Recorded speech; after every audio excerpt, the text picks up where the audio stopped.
Hi friends, ఒకసారి screen మీద చూడండి. ఉత్తరప్రదేశ్ పోలీసులు ఇచ్చినటువంటి ట్రీట్మెంట్ అన్నమాట. ఒక్కొక్కరిని అలా కుర్చీలలో కూర్చోబెట్టి తోసుకొని వస్తూ ఉన్నారు. కొంతమందికి కాళ్ళు, కొంతమందికి చేతులు, మూతులు, ముక్కులు అన్ని పగిలి మీకు కనిపిస్తూ ఉన్నాయి, కట్లు గట్టి కనిపిస్తూ ఉన్నాయి. ఉత్తరప్రదేశ్ పోలీసుల చేతికి దొరికితే ఇంకేమైనా ఉందా? ఏకీలు కాకీలు విరిచి పొయ్యిలో పెట్టేయడమే. అసలే ఉత్తరప్రదేశ్లో యోగి సర్కార్. ఉత్తరప్రదేశ్ యోగి సర్కార్ గురించి మనం చాలాసార్లు వింటూ ఉంటాం. అక్కడ క్రైమ్ను తొక్కిపెట్టి నారదీస్తున్నారంట అని. మరి ట్రీట్మెంట్ ఎలా ఉంటుంది అన్నది మీకు జస్ట్ చూపిద్దామని చెప్పి వీడియో వేసి చూపిస్తున్నా అనమాట. అలాగే పోలీస్ ఆఫీసర్ మాట్లాడుతూ ఉన్నారు, ఎస్పీ గారు. అసలు ఏంటి ఆ కేసు, ఆ సంఘటన ఏంటి మొత్తం అండి నేను మీకు వివరాలు అందించే ప్రయత్నం చేస్తాను. కొన్ని సెక్యులర్ పార్టీల గొడుగు కింద కొంతమంది ముస్లింలు ఏ విధంగా తలదాచుకొని, అది కూడా రకరకాల రాజకీయ సంస్థలను ఏర్పాటు చేసి సెక్యులర్ పార్టీల గొడుగు కింద తలదాచుకొని నేర ప్రవృత్తితో ముందుకెళ్తూ ఉంటారో, భయంకరమైన నేరాలు చేస్తూ ఉంటారో చెప్పడానికి ఇదొక చిన్న ఉదాహరణ అన్నట్టు. మీరు ఇప్పటివరకు స్క్రీన్ మీద చూసారే, తోపుడు బండి మీద తోసుకెళ్తున్నట్టు ఒక్కొక్కరిని వీల్ చైర్లో తోసుకొని వెళ్తున్నారు. వాళ్ళందరండి ఒక గ్యాంగ్. ఆ గ్యాంగ్ దొంగ నోట్లు సరఫరా చేస్తూ ఉంటుంది, ఇల్లీగల్గా తుపాకులు కలిగి ఉంటుంది, బాంబులు కలిగి ఉంటుంది. ఒక భయంకరమైన దొంగ నోట్ల ర్యాకెట్ అన్నమాట. దాన్ని పట్టుకున్నారు ఉత్తరప్రదేశ్ పోలీసులు. అన్నట్టు ఆ గ్యాంగ్ను నడిపే లీడర్ గాడి పేరేంటో తెలుసా? మొహమ్మద్ రఫీక్ ఖాన్ అలియాస్ బబ్లూ ఖాన్. వీడు ఉత్తరప్రదేశ్ సమాజ్వాదీ పార్టీలో ఒక భాగమైన లోహియా వాహిని అనే సంస్థకు నేషనల్ సెక్రటరీగా ఉన్నాడు. అంటే ఒకప్పుడు ఉత్తరప్రదేశ్ను పరిపాలించిన ములాయం సింగ్ యాదవ్ గారి కుమారుడున్నాడు ఇప్పుడు అఖిలేష్ యాదవ్. ఆయన యొక్క పార్టీ సమాజ్వాదీ పార్టీ. ఈ అఖిలేష్ యాదవ్, రాహుల్ గాంధీ ఇద్దరు నాటు నాటు నాటు నాటు అని చెప్పి నాటు బ్రదర్స్ లాగా డాన్స్ చేస్తుంటారు. ఇద్దరు ఒకే కైండ్ ఆఫ్ డ్రెస్సింగ్ వేసుకొని ఎలక్షన్స్ లో పాల్గొనడం అంతా కూడా మనం చూడొచ్చు. సో ఆ సమాజ్వాదీ పార్టీలో ఒక భాగమైన లోహియా వాహిని యొక్క నేషనల్ సెక్రటరీ ఈ మొహమ్మద్ రఫీక్ ఖాన్ గాడు. అంతేకాకుండా నౌషాద్ ఖాన్ అనేవాడు కూడా ఉన్నాడు. ఆ తోపుడు బండి మీద తోసుకొని వెళ్ళారే పోలీసులు. అందులో ఈ నౌషాద్ ఖాన్ గాడు ఎవడంటే స్టేట్ జనరల్ సెక్రటరీ. ఏ పార్టీకి?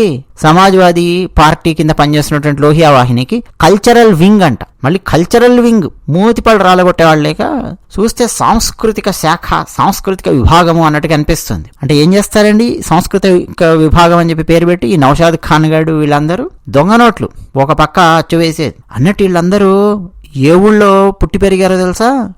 ఉత్తరప్రదేశ్లోని కుషీనగర్లో పుట్టి పెరిగారు. కుషీనగరం అంటే మనకు ఠక్కున గుర్తొచ్చేది బుద్ధుడు. చాలా చాలా కీలకమైన పాత్ర పోషించింది బుద్ధుని యొక్క జీవితంలో కుషీనగరం. కుషీనగరంలో ఇప్పటికీ బౌద్ధ ఆరామాలు అవన్నీ కూడా మనకు దర్శనమిస్తాయి.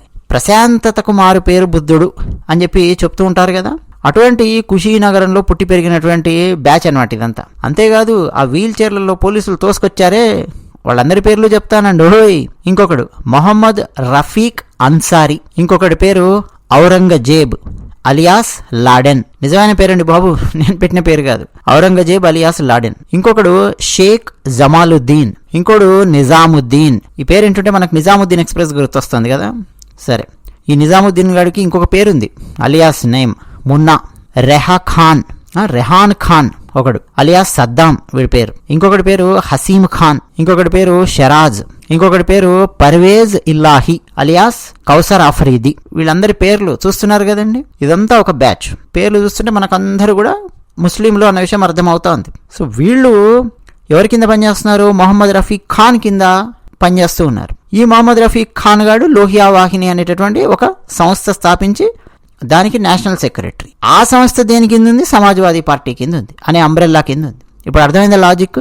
సో వీళ్ళు చేసే తప్పుడు పనులను సేఫ్ గార్డ్ చేయడానికి ఆబ్వియస్ గా సమాజ్వాదీ పార్టీ అధికారంలో కనుక ఉంటే ఏ రేంజ్ లో పేటరేగిపోతారో, రెచ్చిపోతారో మీరు ఊహించుకోవచ్చు. ఇటువంటి గ్యాంగులన్నింటినీ అండి తొక్కి పెట్టి నారతీస్తున్నారు యోగి ఆదిత్యనాథ్ గారు. ఇక పోలీసులండి ఈ విషయాలన్నీ చెబుతూ బీహార్లో ఉన్నటువంటి జితేంద్ర యాదవ్ అనేవాడి రోల్ కూడా ఇందులో ఉంది. బీహార్లోనేమో వేరే బ్యాచ్, మనీష్ కుమార్ సింగ్ అలియాస్ చోటు, కమరుద్దీన్ అని చెప్పి ఇంకొకడు ఉన్నాడు. వాడు ఇంకా అన్ఐడెంటిఫైడ్ పర్సన్ అన్నమాట. ఈ కేసుతో కనెక్షన్ ఉన్నటువంటి వాళ్ళు బీహార్లో ముగ్గురు ఉన్నారు. ఇక కుషీనగర్ ఎస్పీ అండి సంతోష్ కుమార్ మిశ్రా, ఆయన మాట్లాడిందే మీరు స్క్రీన్ మీద చూస్తూ వచ్చారు. సరే, ఆయన హిందీలో మాట్లాడుతున్నారు కదా, నేను మీకు తెలుగులో చెప్దాము ఆయన చెప్పింది అని చెప్పి అది కూడా చెప్తూ ఉన్నాను. ఆ తర్వాత చివరగా ఆయన మాట్లాడిన వీడియో కూడా నేను మీకు ఎనేబుల్ చేస్తాను, వాయిస్, అది కూడా మీరు వినండి. ఆయన ఏం చెప్తున్నారంటే, ఈ గ్యాంగ్ను పట్టుకున్నారు. ఇండియా నేపాల్ బార్డర్ లో ఈ గ్యాంగ్ పనిచేస్తూ ఉంటుంది. దొంగ నోట్లను సరఫరా చేయడము, ఇల్లీగల్ గా ఆయుధాలను తీసుకొని వెళ్ళి అక్కడెక్కడ అమ్ముతూ ఉండడము, ఈ కార్యక్రమాలు వీళ్ళు చేస్తూ ఉంటారు. పోలీసులు ఒక టిప్ అందుకున్నారు. ఆ టిప్ అందుకొని అక్కడి నుంచి ఇన్వెస్టిగేషన్ చేయడం మొదలెట్టి సైలెంట్ గా ఇన్వెస్టిగేషన్ చేస్తూ ధడేలుమని వెళ్ళి వాళ్ళందరినీ పట్టుకున్నారు. ఫస్ట్ 3 పట్టుకున్నారు. ఆ 3 పట్టుకొని వచ్చి పోలీసులు వాళ్ళు ఇచ్చే ట్రీట్మెంట్ ఆ 3 ఇచ్చారు. దెబ్బకు వాళ్ళందరూ గడగడగడ మిగతా వాళ్ళ పేర్లు చెప్పారు. వాళ్ళందరినీ తీసుకొని వచ్చారు పోలీసులు. సో ఎస్పీ గారు ఏం చెప్తున్నారంటే వీడియోలో, వాళ్ళ నుంచి 5,62,000 దొంగ నోట్లు మన భారత కరెన్సీని స్వాధీనం చేసుకున్నారు.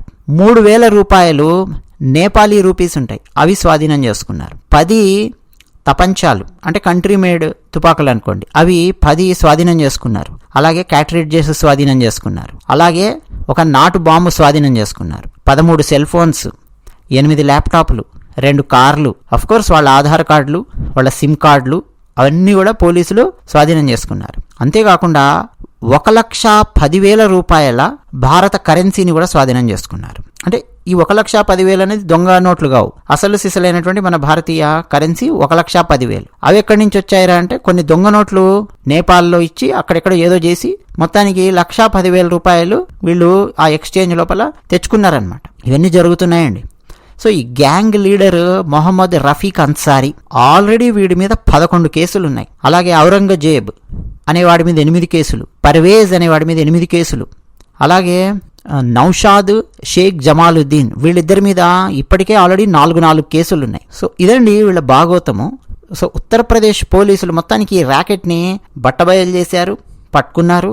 ఇందులో ఉన్నటువంటి మెంబర్స్ కొంతమంది తుపాకులతో ప్రజలను బెదిరించడము, భూమి కబ్జా చేయడము, ఎవరైనా సరే ఒక కొత్త ఇల్లు కట్టుకుంటున్నా, ఒక అపార్ట్మెంట్ ఏదైనా కడుతున్నా బిల్డర్లను ఈ నాటు తుపాకులతో బెదిరించి పైసలు తీసుకోవడము, ఇటువంటి కార్యక్రమాలన్నీ వీళ్ళు చేస్తున్నారు, నేరాలు. సో మనకు అర్థం కావాల్సింది ఏంటంటే అండి లాజిక్, మన భారతదేశంలో కొన్ని సెక్యులర్ రాజకీయ పార్టీలు అని చెప్పుకునేటటువంటి రాజకీయ పార్టీలు మైనారిటీ ఓట్ల కోసం వాళ్ళని దువ్వుతూ ఏమేం చేస్తున్నాయి అని చెప్పడానికి ఇది ఒక స్పష్టమైన ఉదాహరణ.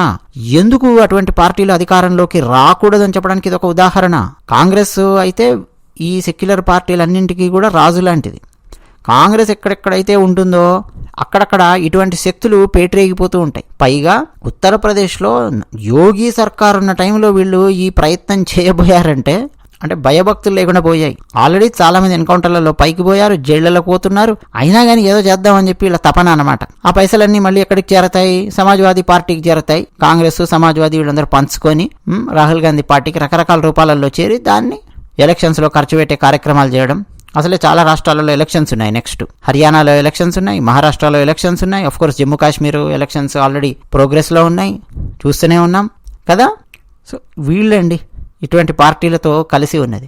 వీళ్ళందరికీ వ్యతిరేకంగా పోరాడుతోంది భారతీయ జనతా పార్టీ, నరేంద్ర మోదీ గారు. అందుకే మోదీ గారిని కిందికి దింపితే, భారతీయ జనతా పార్టీని రానియకుండా చేస్తే వీళ్ళందరూ పేటరేగిపోవచ్చు అనేది వీళ్ళ ప్లాన్. వీళ్ళు ఇలా పేటరేగిపోవడానికి వేరే విదేశాలలో ఉండేటటువంటి దుష్ట శక్తులు కూడా చాలా చాలా చాలా శక్తులు చాలా చాలా రూపాలలో రకరకాలుగా సాయం చేస్తూ ఉంటాయి. ఇప్పుడు అర్థమైందా మీకు భారతీయ జనతా పార్టీ ఎందుకు రావాలి, ఇటువంటి పార్టీలు ఎందుకు రాకూడదు అన్నట్టు? ఆ ఎస్పీ గారు ఏం మాట్లాడారో హిందీలో అది కూడా మీరు వినండి. ఆల్రెడీ నేను చెప్పేశాను ఈ వీడియోలో. ఆసక్తి ఉన్న వాళ్ళు వినండి. అది విషయం. ధన్యవాదాలు. जाली में काम नहीं करेंगे, अपराधियों का साथ नहीं देंगे। कप्तान साहब माफ करिए, काम नहीं करेंगे।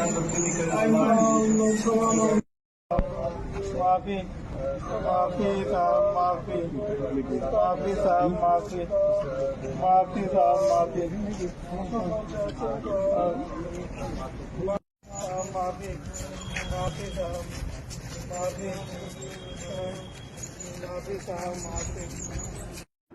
जनपद कुशीनगर में जाली नोटों में डील करने वाले एक गैंग को बस्ट किया गया है, जिसमें टोटल 10 लोगों की गिरफ्तारी हुई है।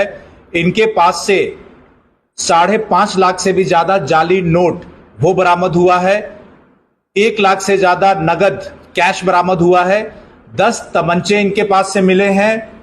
30 जिंदा कारतूस मिले हैं। 12 यूज्ड कारतूस मिले हैं।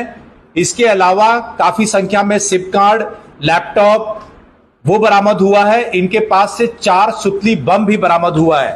इस गैंग के जो टोटल 10 सदस्य हैं, मोहम्मद रफीक खान उर्फ बबलू खान, तमकोही राज का रहने वाला, औरंगजेब उर्फ लादेन, नौशाद खान, मोहम्मद रफी अंसारी, शेख जमालुद्दीन, नियाजुद्दीन, रेहान खान, हासिम खान, शिराज हसमती और परवेज इल्लाही, ये सभी एक शातिर किस्म के इसमें कई बदमाश हैं जो कि जाली नोटों के कारोबार में डील करते हैं और साथ ही साथ जो अवैध असला है इसका इस्तेमाल करके लोगों को डराना धमकाना, जो जमीनें हैं उनको अपने नाम लिखवा लेना, फर्जी मुकदमे लिखवा के, ये सभी चीजें करते हैं। इनके पास से नेपाल की भी करेंसी मिली है और नेपाल में भी इनके आवागमन की इनकी सूचना प्राप्त हुई है। इस पूरे गैंग को बर्स्ट करने में हमारा थाना तमकोही राज, थाना तरिया सुजान, थाना सेवरही एवं थाना साइबर की टीम लगी थी और ये सभी जो शातिर बदमाश हैं इन सभी पे गैंगस्टर की भी कार्रवाई की जाएगी। इनके जो संपत्ति है, जो अवैध संपत्ति